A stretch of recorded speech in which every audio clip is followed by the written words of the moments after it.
Welcome everyone.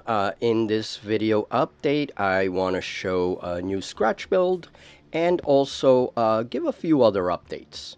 All right, without further ado, no long intros or anything like that. Let's just get to the subject matter, shall we? Okay, so here is my project of the month. Now, I've been using tin for quite some time now, a variety of different uses in different projects. So, for example, here is a starship that utilizes both clothespins and tin parts.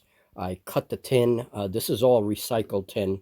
I flatten a tin can, cut pieces off it, and use it all along the clothespin armature here, and then make, in combination with other materials, use the tin for the superstructure of starships. That has been a very interesting way of making starships.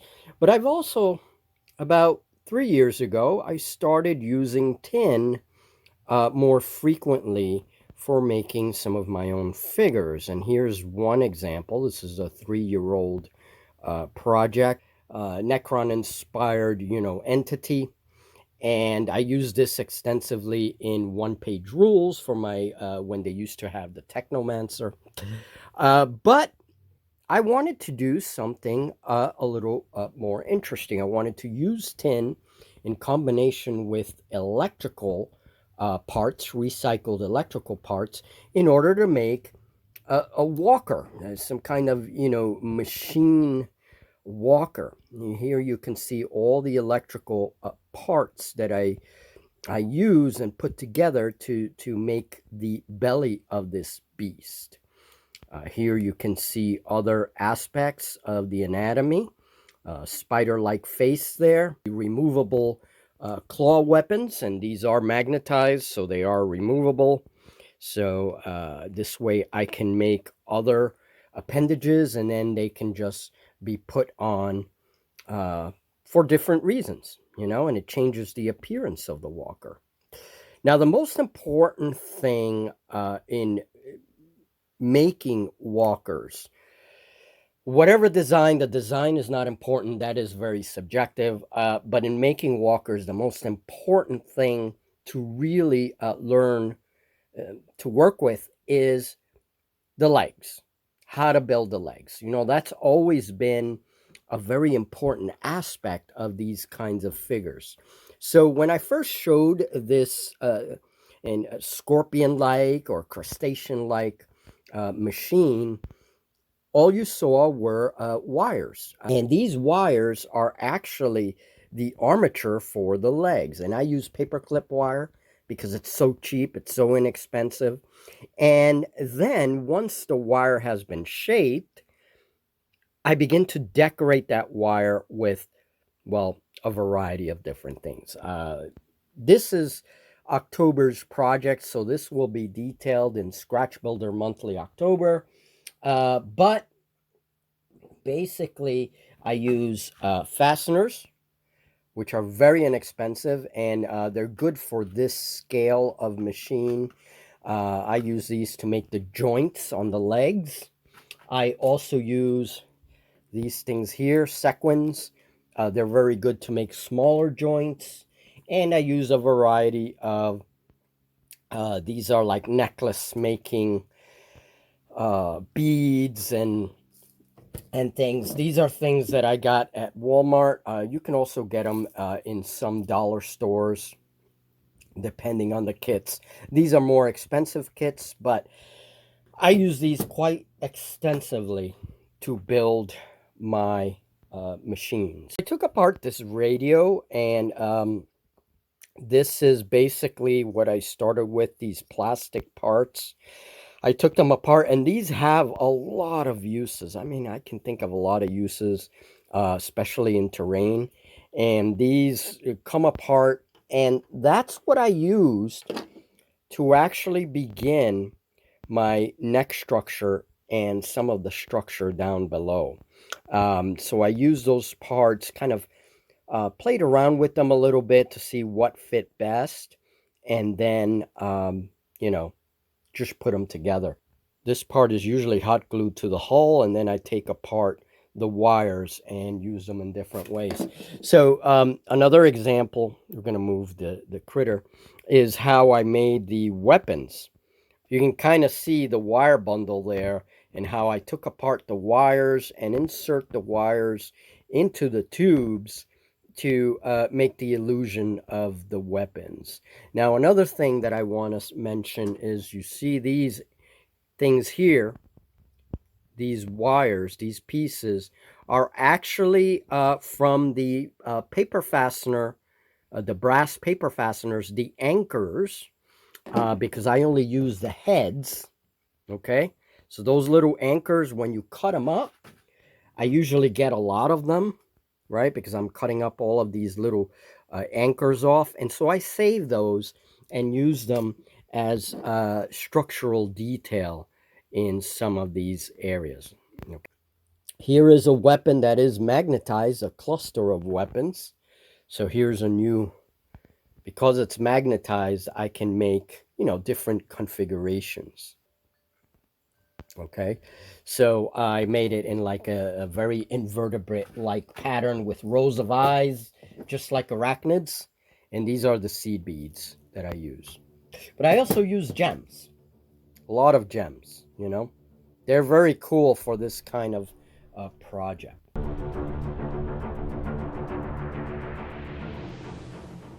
So, some people have asked me about the mesh armies and if I will have an update on my mesh armies and where I am with that project.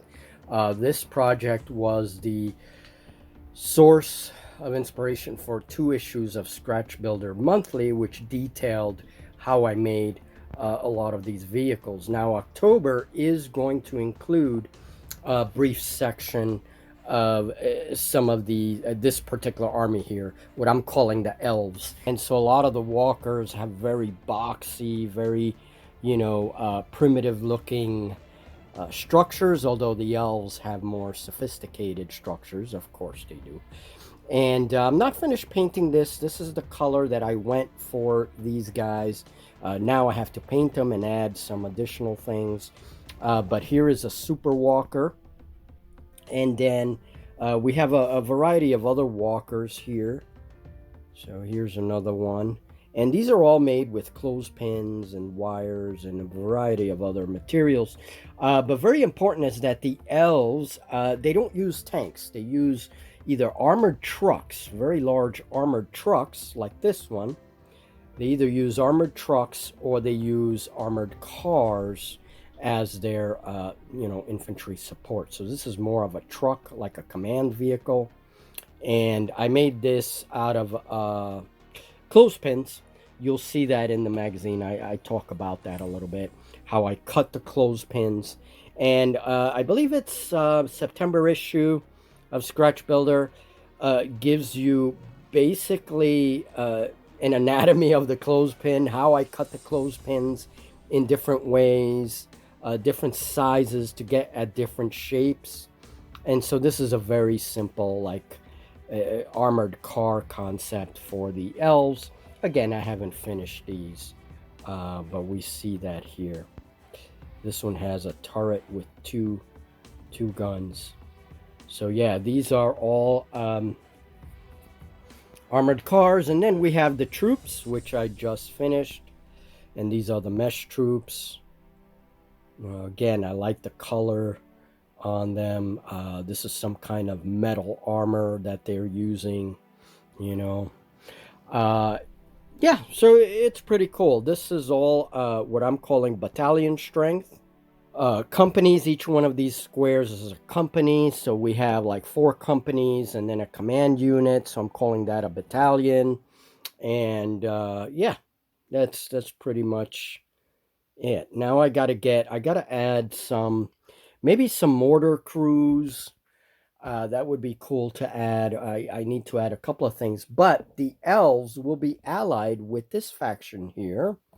This is a human faction, and together they're going to be fighting the Osric Empire. And the Osric Empire is Here are a couple of walkers representing that faction, and this is more of a chicken walker. It's a human slash orc, and they are of desert society. So uh, we'll see. But there's also some. There's a peninsula, a couple of peninsulas that will be invaded by the elves and this faction next to them, and that's where I'm gonna. Our first game will probably involve an amphibious landing. And this is a 3-year-old chassis that I had lying around, and I didn't like the head that I made back then, so I removed it and I worked with it. The arms and legs are paperclip wire, and they are embedded inside the chassis. I used a Dremel to actually make little holes to embed the wire into the clothespin body. And then I used clay for the details on this figure. This is the spray paint caps that I use for this walker over here. All right, so the old spray paint cap, I save it, and that's what I use. These things, these rivets here are from the drill cases, industrial drill bit cases that someone gave to me. And again, you'll see that all detailed in the magazine.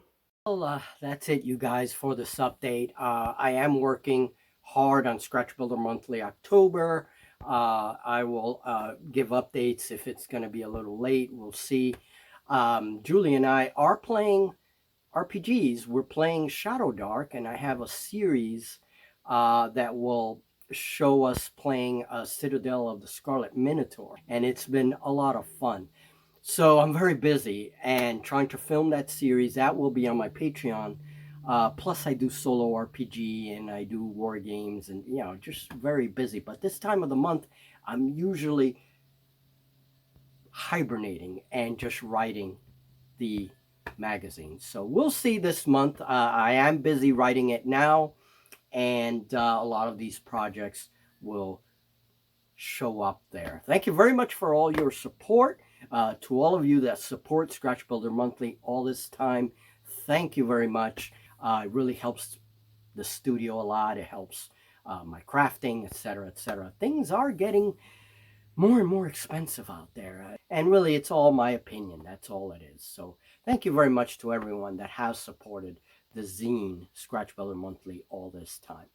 All right, well, it's time to go. I better go. So see you guys, and I hope you find yourselves well. Remember, enjoy your hobby. No matter how you play your games or what you do, enjoy your hobby, enjoy your games, and I'll see you in the next video. Thank you very much.